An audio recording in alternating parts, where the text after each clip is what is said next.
When did winning an NBA championship become a financial curse rather than the ultimate blessing? The Boston Celtics are living this nightmare right now, frantically dismantling the very roster that brought Banner 18 to Boston just months ago. What we're witnessing isn't strategic team building, it's a fire sale disguised as front office savvy, and it's absolutely heartbreaking to watch. The defending champions have already made moves that would have been unthinkable during their championship run. Trading away Jrue Holiday, a defensive stalwart and veteran leader, for Anthony Simons feels like trading a Rolex for a plastic watch. Swapping Kristaps Porzingis, whose playoff heroics were instrumental in their title run, for Jrue is the equivalent of downgrading from a Ferrari to a Honda Civic. But here's the gut punch that should infuriate every Celtics fan. These moves weren't enough. Despite sacrificing proven championship contributors, Boston still finds themselves trapped above the NBA's dreaded second tax apron, facing financial penalties that could cripple their future. According to Spotrack's Keith Smith, a Celtics executive made it crystal clear that more painful cuts are coming. Still trying to figure it all out. As you noted, we're still above the second apron. We're not going to end up there, the anonymous executive revealed, essentially confirming that the championship roster bloodbath is far from over. The second apron stranglehold. When success becomes punishment, the NBA's second tax apron represents one of the most punitive financial structures in professional sports, designed to prevent teams from simply outspending their competition. For the Celtics, staying above this threshold means facing restrictions that could handcuff their competitiveness for years to come. Teams exceeding the second apron face a cascade of penalties that extend far beyond simple tax payments. They lose access to the mid-level exception, cannot aggregate salaries in trades, and face severe limitations on signing free agents. Most devastatingly, they forfeit their ability to trade first-round picks 7 years into the future, essentially mortgaging their long-term flexibility for short-term roster construction. The cruel irony is that these restrictions punish success. The Celtics built a championship team through smart drafting, player development, and strategic acquisitions. Now, they're being penalized for having too much talent, forced to choose between financial responsibility and competitive excellence. This system creates a perverse incentive structure where teams must actively sabotage their rosters to comply with league-mandated spending limits. It's capitalism run amok, where the punishment for building a superior product is being forced to make it worse. The Holiday-Simons swap, championship pedigree, for potential the Jrue Holiday trade exemplifies everything wrong with the Celtics' current predicament. Holiday wasn't just another player on Boston's championship roster, he was the defensive anchor who could guard multiple positions, the veteran presence who steadied young players during crucial moments, and the clutch performer who delivered when championships hung in the balance. Anthony Simons, while talented, represents a completely different player archetype. He's an offensive-minded guard with impressive scoring ability, but lacks Holiday's defensive versatility and championship experience. It's a trade that prioritizes salary cap mathematics over basketball excellence, and the results on the court could be catastrophic. Holiday's playoff resume speaks for itself. Championship runs with Milwaukee, elite defensive metrics, and the kind of intangible leadership that doesn't show up in box scores but proves invaluable during pressure-packed postseason moments. Simons, despite his offensive potential, has never experienced the intensity and pressure of deep playoff runs. The psychological impact on the remaining roster cannot be overstated. When a team trades away a champion who helped deliver their most recent title, it sends a message that financial considerations trump loyalty and proven performance. How does this affect team chemistry and trust between players and management? Porzingis to Nyang. From game-changer to role player, the Kristaps-Porzingis trade represents an even more dramatic downgrade in talent and impact. Porzingis brought a unique skill set that transformed Boston's offensive and defensive capabilities. His ability to stretch the floor as a 7-footer while protecting the rim created matchup nightmares for opponents throughout their championship run. Jrue, while a solid role player, operates in a completely different tier of NBA talent. He's a capable three-point shooter and decent team player, but he lacks the game-changing ability that made Porzingis so valuable during Boston's title run.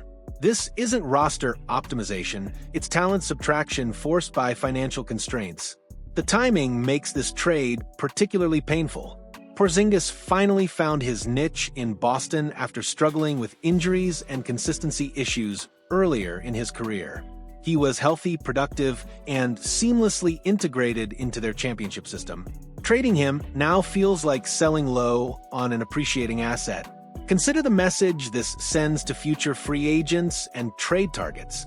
If the Celtics will trade away key contributors from a championship team purely for financial reasons, how can they convince elite players to commit their primes to Boston? Trust becomes a casualty when business decisions consistently override basketball considerations. The depth chart decimation.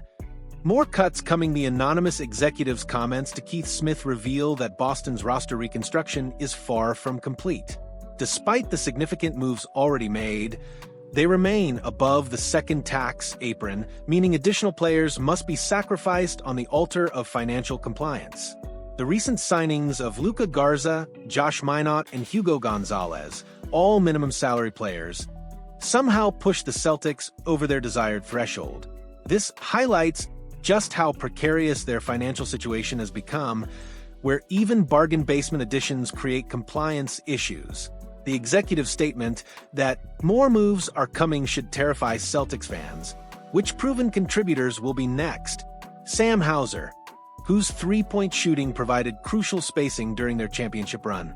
Peyton Pritchard, reliable backup guard who understood his role perfectly. Every remaining player becomes a potential casualty in this financial war. The most frustrating aspect is the arbitrary nature of these cuts. Players aren't being evaluated based on their basketball contributions or fit within the system. They're being assessed purely through the lens of salary cap mathematics. Talent and championship experience become secondary considerations to dollar amounts and tax implications. The competitive consequences: weakening while rivals strengthen. While Boston dismantles their championship roster, their Eastern Conference rivals are aggressively improving. The Philadelphia 76ers added Paul George, the New York Knicks traded for Mikal Bridges, and the Orlando Magic continue developing their young core. The Celtics are essentially unilaterally disarming while engaged in an arms race. This creates a dangerous competitive dynamic where Boston's self-imposed limitations could cost them future championships. The NBA's parity has never been greater, with multiple teams capable of championship runs in any given season. Voluntarily weakening your roster while others strengthen, is a recipe for competitive irrelevance. The psychological impact extends beyond pure talent evaluation. Championship rosters develop chemistry, trust, and understanding that takes time to rebuild.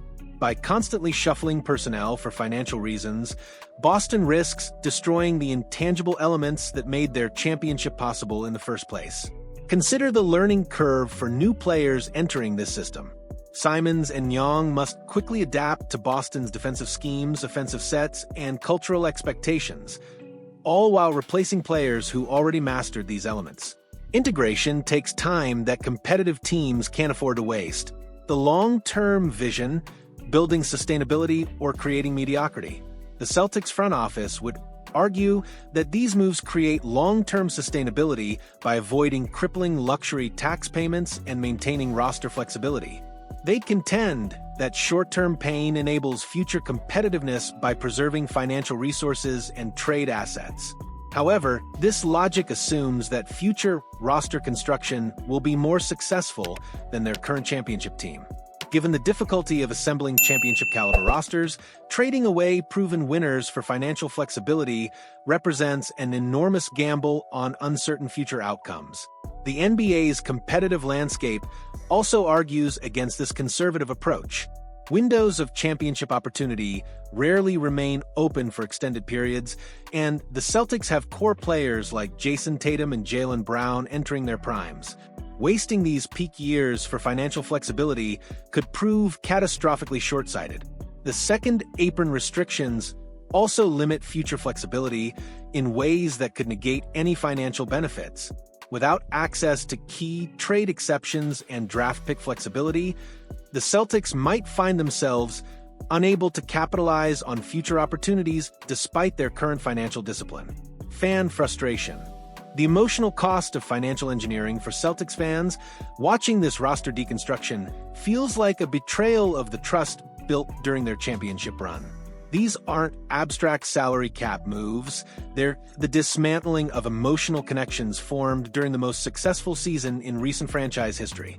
Holiday's defensive stands, Porzingis' clutch shots, and the chemistry that delivered Banner 18 are being sacrificed for spreadsheet optimization. Fans invest emotionally in players and teams, making these purely financial decisions feel personal and painful. The communication around these moves has been particularly tone-deaf.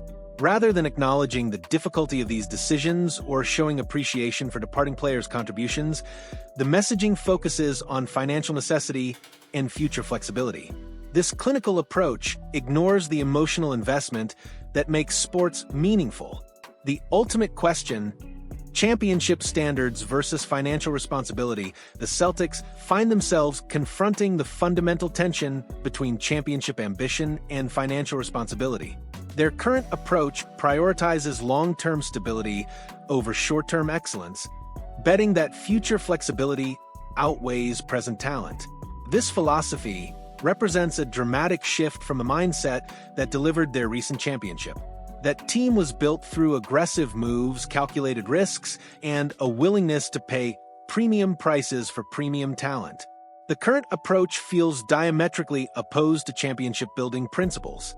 The NBA's second apron rules have created this impossible choice, forcing successful teams to choose between excellence and compliance. The Celtics' response reveals their true priorities: financial prudence over competitive supremacy. Whether this approach ultimately succeeds will determine if they're visionary or foolish. The remaining roster moves will provide the final verdict on this strategy. If Boston continues sacrificing proven contributors for financial compliance, they risk transforming from champions to cautionary tale, a franchise that chose accounting over athletics when championships hung in the balance. Here's what I want to know from you. Are the Celtics making smart long-term moves by avoiding tax penalties, or are they foolishly dismantling a championship roster when they should be doubling down on success? Should teams be forced to break up winning rosters because of salary cap rules? Or is this just the price of building sustainable franchises? Your take on this could shape how we view championship team building for years to come. So drop your thoughts below, and let's debate whether financial responsibility or championship chasing should take priority.